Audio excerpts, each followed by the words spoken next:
Hello guys, papakita ko sa inyo yung yung decoration ng Lucky China Plaza. Prepare na sila sa sa Valentine. Sandali lang. At nandito tayo sa nakago pala. Nakago pa yung mga sasakyan. Hindi pa tayo pwedeng tumawid. Yan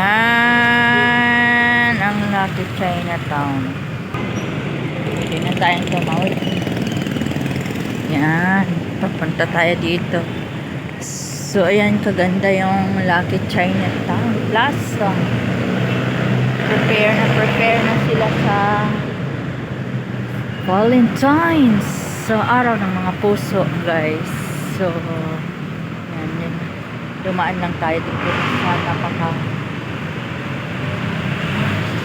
beautiful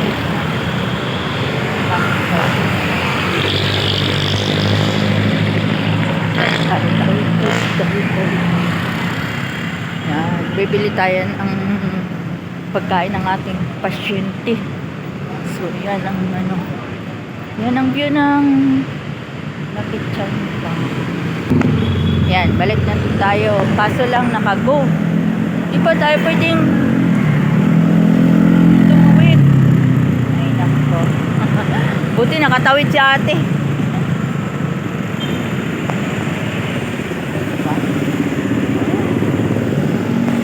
Nako, nakatawid din si Inday. Yan, kaganda ang mga beauty ng Chinatown.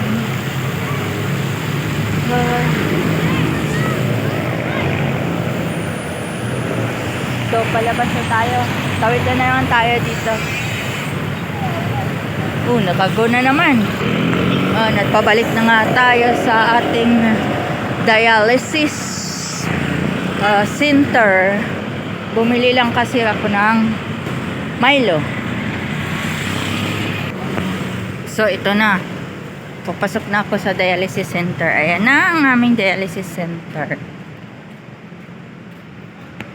Ito si Mang Kanor at si Aling Joanna. Joke lang. So ayan. Mahal kasi dyan banda yung bilihin. Kaya ayan, nandun yung mga pasyente sa loob. Bye!